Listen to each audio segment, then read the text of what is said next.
Garrett Riley went away from the run game with the game still on the line, and it cost Clemson dearly. We'll talk about it right here on Locked On Clemson.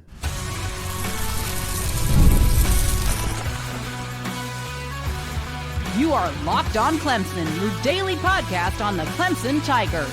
Part of the Locked On Podcast Network, your team every day. What's up, Tiger fans? Morgan Thomas here, Clemson fan, Clemson grad, host and producer of Locked On Clemson, part-time host and producer over on the flagship station 105.5 FM, The Roar. Thank you so much for making Locked On Clemson your first listen of the day. We're part of the Locked On Podcast Network, your team every day. Big salute out there to my everydayers. You know who you are. You know how we do it here on Locked On. Exclusive Clemson content Monday through Friday, every single week. And if you're new to the show, welcome in. Hope you enjoy it. 75% of viewers are not yet subscribed. So what are you waiting for? Hit that like and subscribe button so you never miss another episode. Today's episode is brought to you by Game Time. Download the Game Time app, create an account, and use code Locked On College for $20 off your first purchase. Where did the run game go? I don't really know. I can't give you a clear answer. I've had a few days to kind of reset and enjoy my Sunday and enjoy my Monday. It's a little bit of a later show here on a Monday, but I wanted to take the time to enjoy it and also give you the time to enjoy it and not talk about the disaster that was Saturday. It was extremely frustrating to walk away from that game Saturday night and see that the Clemson football team decided to, and Garrett Riley decided to abandon the run game while the game was still tied. And even when it wasn't tied, there was only one possession. And that cost them extremely. And it could have cost them the game, although there are a few other things that I think cost them the game. And we'll talk about today as it kind of is my reflection, my reaction Monday, if you will. Only 4 runs in the third quarter and not a single run in the fourth quarter. That's not happening during a game that was a blowout. Again, it was just tied until the fourth quarter. It was just down 17-10 at the end of the game. So what happened was there was an abandoning of the run game. I mean, when you go back and you look at the play-by-play for the stats on ESPN.com, the last time that Clemson's running back one had the ball for a traditional run carry was with 14 minutes and 55 seconds on the clock in the third quarter. Well, you know that the quarters start at 15 minutes. So just a few seconds into the third quarter was the last time that Adam Randall, running back one for Clemson, or any running back for that matter, had a chance to run the ball. 29 game minutes without even an attempt to run the ball with your running back. Now, that's something that fans are frustrated with. I'm frustrated with. Dabo Swinney came out in the post-game press conference and mentioned he was concerned with, frustrated with, if you will. I'm sure we haven't heard from him, but I'm sure if it's your position group, if you're CJ Spiller, a Hall of Fame player, and you see that happening to your group, it's time to speak up. You know, if you're CJ Spiller, it's time to say, hey, my name's on in this stadium here. My jersey's retired here. I was a legend here as a running back. I'm coaching here, and you're disrespecting my group by not using them. I don't care if Drew Sweeney is the running back. It does not matter. Clay Sweeney, Will Sweeney. It doesn't matter who the running back is. You have to have a balanced offense. I mean, this is not PlayStation 5 here. Nobody expects you to just throw, and not even punt the ball. That's what you do online in matchups on your PlayStation is you never run the ball and you never punt the ball. Even on a video game, you would have some sort of balance. And I'm not saying this game was down. They weren't down 17 points. They were within one score or tied during this time that we're talking about where they did not use the run game.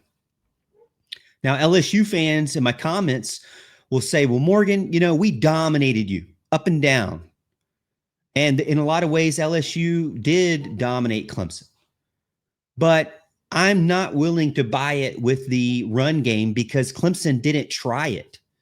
When you go back and you look at Adam Randall actually had a successful game. Now, some Clemson fans have said to me, Morgan, this is what happens when you have a wide receiver at running back. Well, let me give you a little bit of a reality check. Who scored the only touchdown of the game on a second effort fight at the goal line? And that was Adam Randall. Who had 2 conversions for first down running the ball? That was Adam Randall. Who had a conversion leaking out of the backfield, catching the ball based on what we thought would happen? He did it, and he converted a third down passing as a receiver. Adam Randall was not unsuccessful because he was stuffed and he couldn't find success and he had plenty of opportunities. No, he was unsuccessful because he had 5 rushing attempts. He had no opportunities. He didn't have enough opportunities. And Clemson's drives, they got pass happy and pass heavy. And what did Brian Kelly, who is a coach you never want to lose to, what did Brian Kelly say? Well, the minute they gave up the run, we knew what they were going to do. They became predictable. So it snowballed from there. You don't run the ball. You know what they're going to do. Then your defense can adjust and feast. Blake Baker feasted on that play calling. Multi-million-dollar Broyles winner Garrett Riley has got a lot of questions about him right now. A lot of concerns from the Clemson fan base right now. Why did he do that? Dabo Swinney mentioned there will be a lot of things that are fixable things. Well, abandoning the run is definitely a fixable thing because you should have never done that.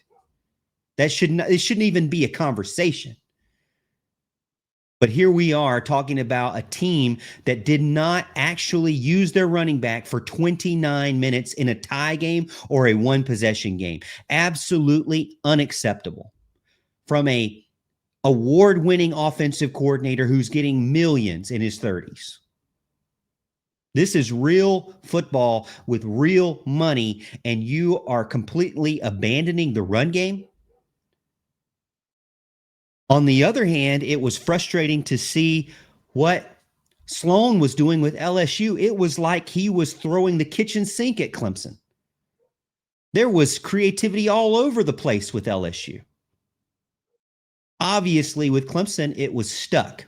Abandoning the run, eliminating opportunities, making your offense predictable. What happened? Maybe we will never know, but you can't get that game back. Was it panic? Was it decisions? Was it agreed upon? I don't know. But it left the Clemson fan base in shock, to say the least. You've got to be able to stick with the run game. Even if you're struggling with it, you still have to use it. You cannot allow the defense to know what type of play you're going to run. I mean, you cannot become one-dimensional by your own doing. If you run the ball and it's just 1 yard over and over and over, that's okay. At least you continue to show that you're going to stick with it and have some sort of balance. But what we saw on Saturday was the opposite of balance. And Clemson has to fix that and should be able to, but has to fix that for the rest of the season. I never want to talk about that happening again. Up next, The veteran offensive line looked nothing like a veteran group, and that changed what Garrett Riley could do and what Cade Clubnik can do, and we'll talk about it right here on Locked On Clemson.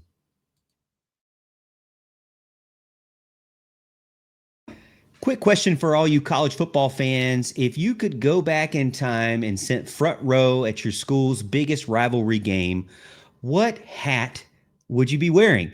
Well, for me, it's easy. The Game. These aren't just hats. They're the same vintage style that fans wore back in the 80s and 90s, and they still hit just as hard today. Think classic bar designs, retro circle logos, all the old school looks that still turn heads now in 2025. And the best part, they still go for the same price that they did back then. Right now, you can use promo code LOCKED ON, and you can grab your vintage team hat for just $16.99. Go to thegamecaps.com. They've got a ton of schools out there. So check the site, find your team, throw it back the right way. I'm wearing one right now. I love this design for Clemson. I also have an orange one I'll be wearing during the week as well.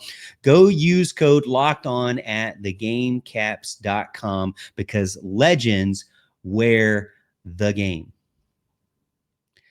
This episode is also brought to you by Game Time. College football is back, and I couldn't be more fired up. The tailgates, the rivalries, the electric atmosphere in the stands, there's just nothing like it. But let's be honest, actually getting tickets, as you know from this weekend, it can feel tougher than converting a 4th and goal or maybe calling a run play. Between the endless queues, hidden fees, and prices jumping at checkout, it is very, very frustrating. And that's exactly why I use Game Time. It's the app that puts the power back in the hands of the fans. Game Time makes it easy to score last-minute tickets at the best possible prices, and there are no surprise fees. What you see is what you pay. I have friends telling me they're going to Braves games for very cheap, got a couple of taps in, picked their section, and they were good to go. And I love that. I love exactly seeing what your view is going to be and exactly seeing what your price is going to be. And if you haven't seen their zone deals yet, you should go check that out as well. So take the guesswork out of buying college football tickets with Game Time. Download the Game Time app, create an account, use code LOCKEDONCollege for $20 off your first purchase. Terms apply. Again, that's promo code LOCKEDONCollege, LOCKEDONCOLLEGE for $20 off. Swipe, tap, ticket, go. Download Game Time today.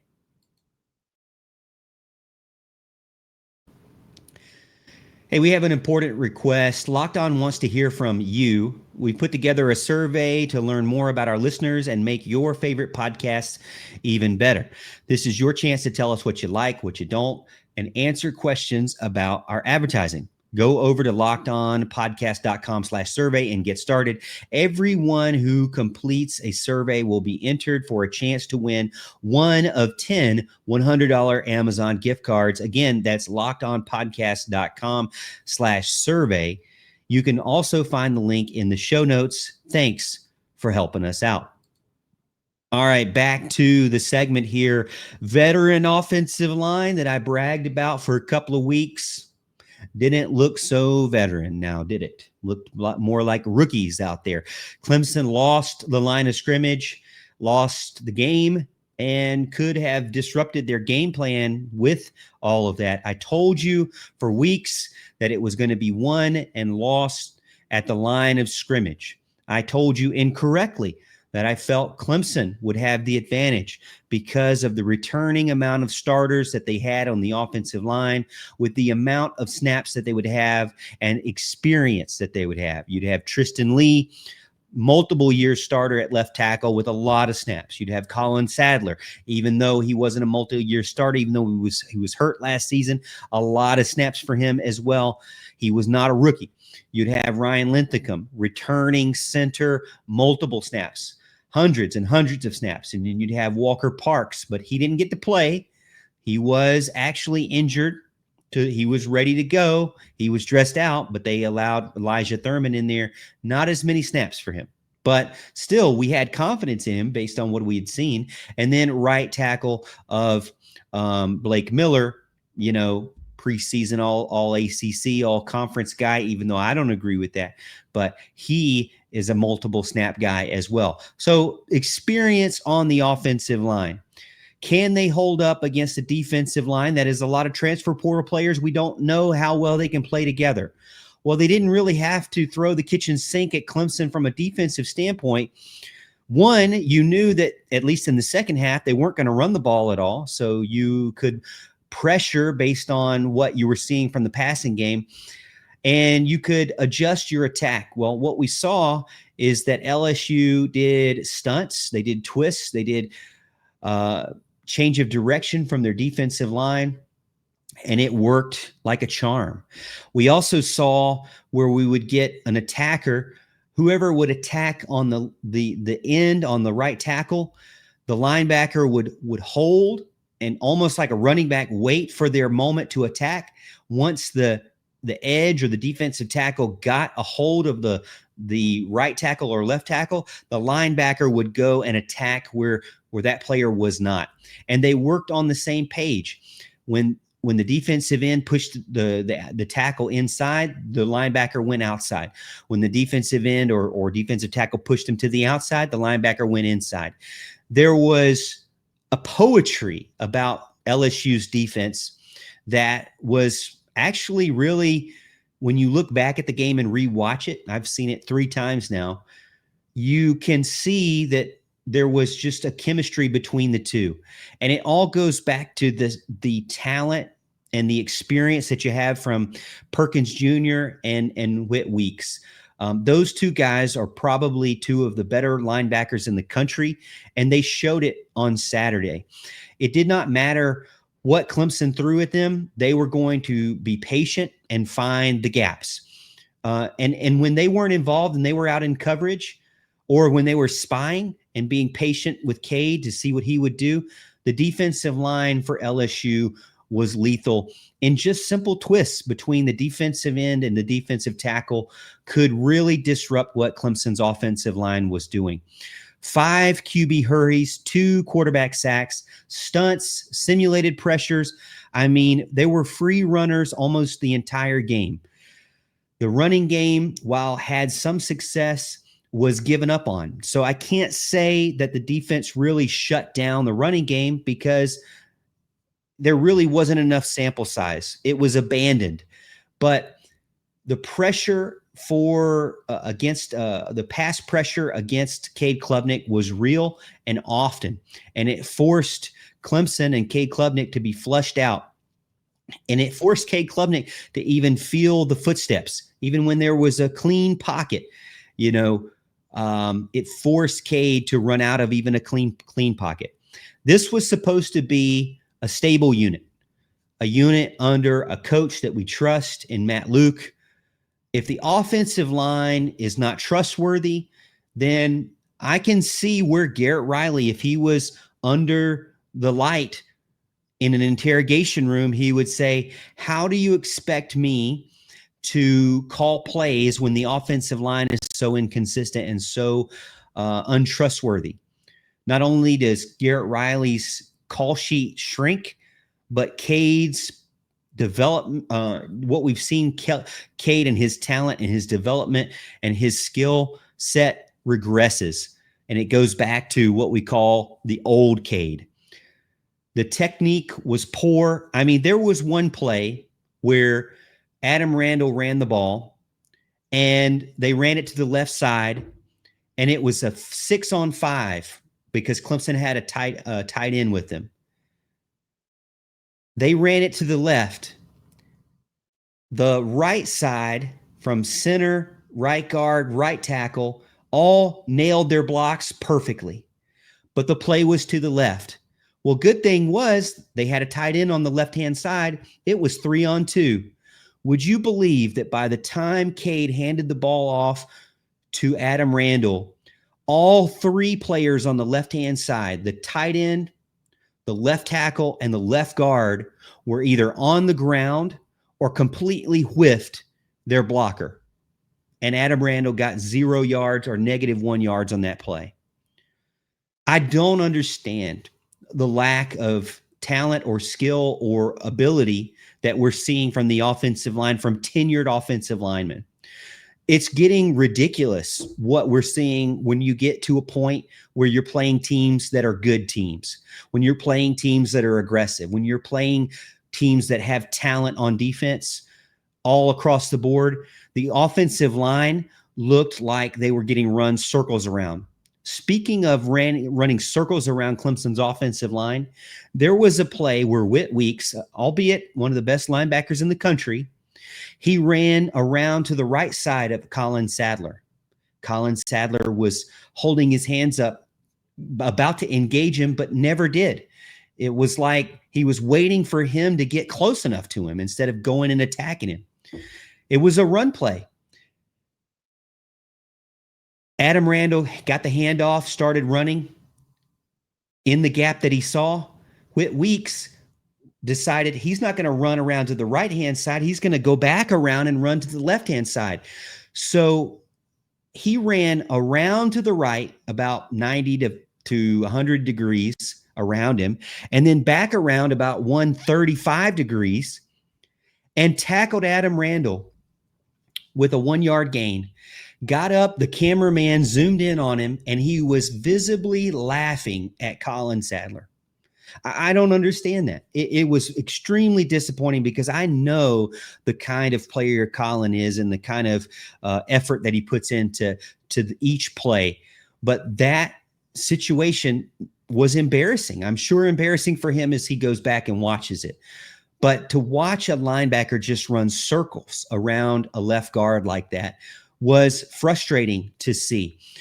And that kind of play or lack of play can really disrupt anything that you're going to do. Now, was it an excuse for not running the ball at all? No, it's never an excuse for that. That's why I put that on as the first bullet point. There's no excuse for that. Inexcusable to not run the ball at all.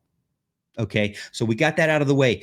But I can understand from a Garrett Riley standpoint of how do you expect me to call plays when you're the offensive linemen, the guys that you need to block to hold that pressure, are getting run circles around in basic plays.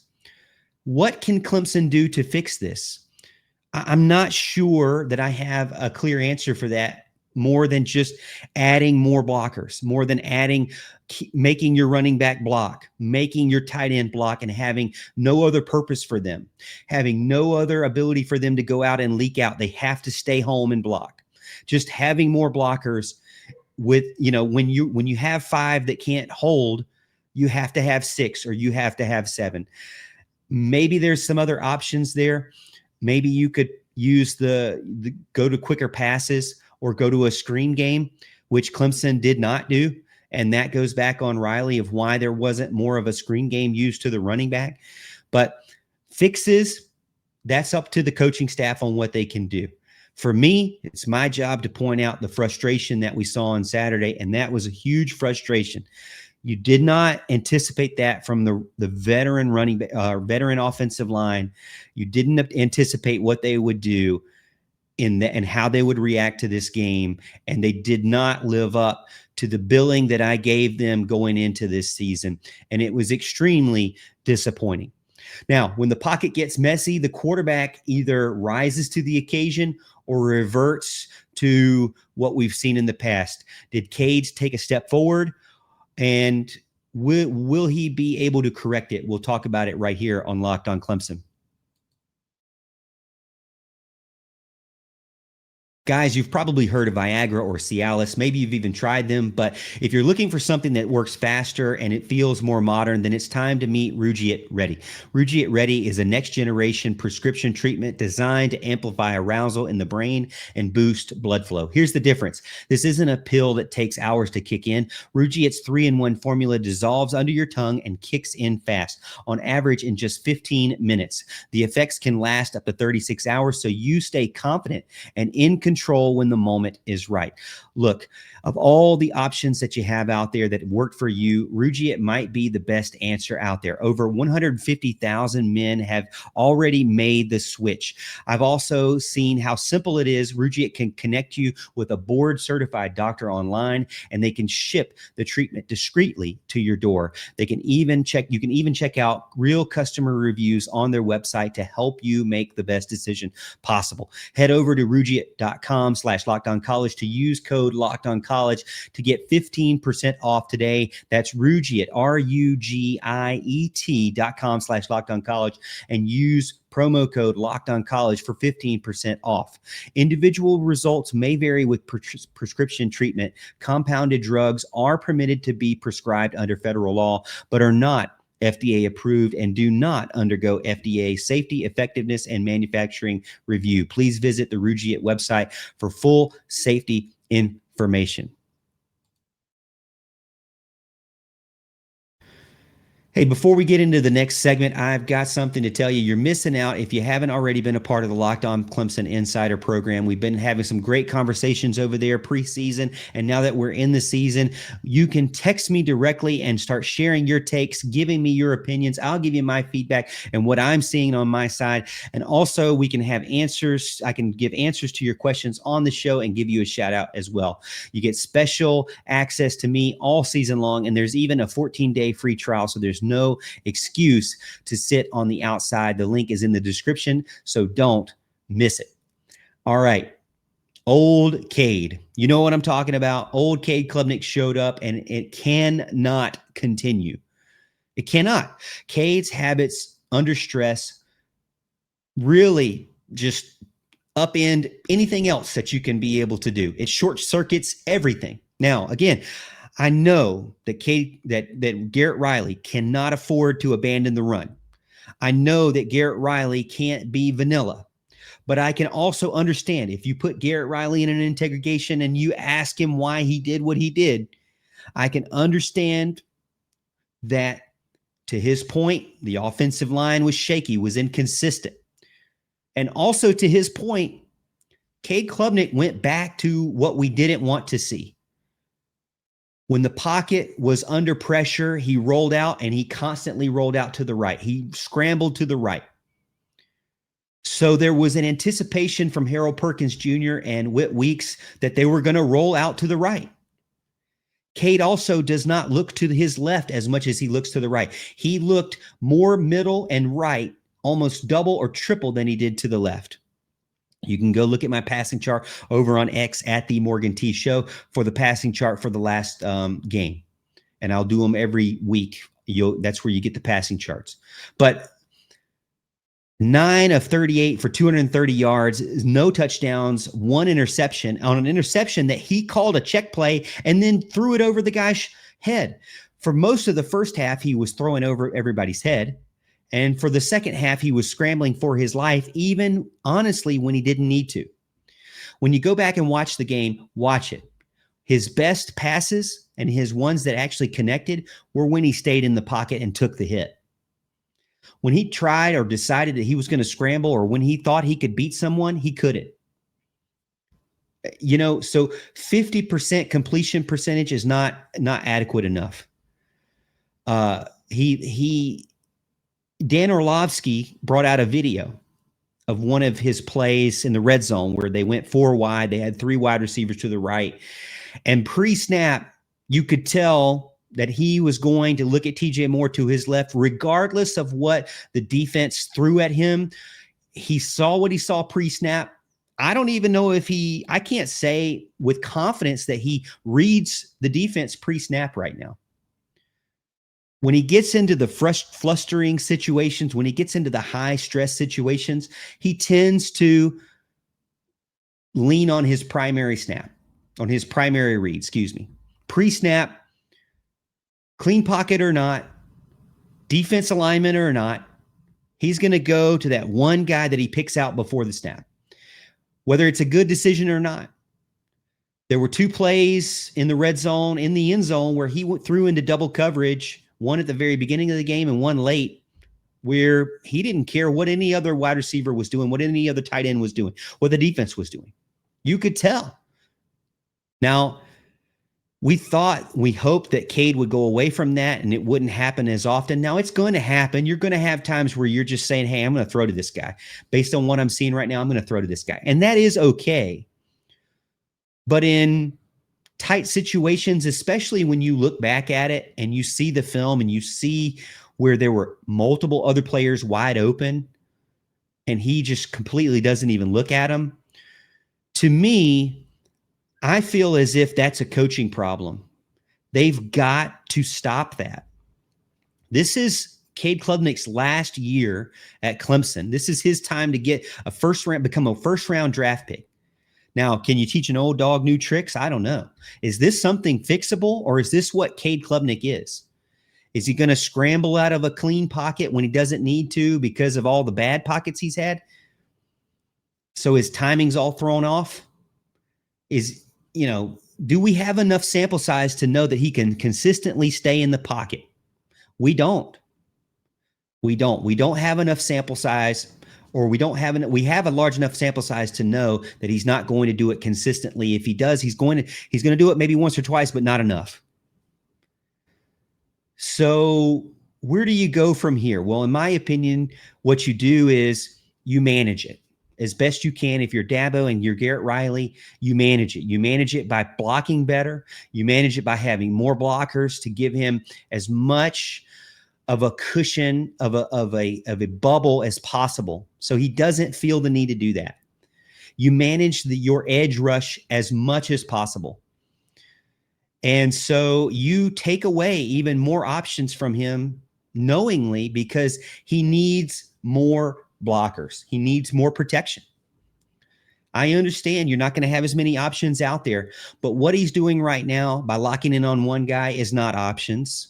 What he's doing right now by scrambling always to the right side, regardless of what happens, is not bringing options. It's just making you one-dimensional. So they're going to have to do something to make him feel that presence again in the pocket. Can Garrett Riley give Cade Clubnik more quick answers? I do think that he could have thrown in some more screen plays to the running back. He could have done some more play action. Honestly, at the end of the day, you still have to go back to the fact that this all could have started because they abandoned the run game. When you did that, LSU admitted that they were completely predictable, and that's how they adjusted their defense to match what they thought was going to happen and what actually did happen, and they blitzed based off that. So abandoning the run really could have started all of this. You can't do any play actions. Read pass option don't really matter, or run pass option don't really matter,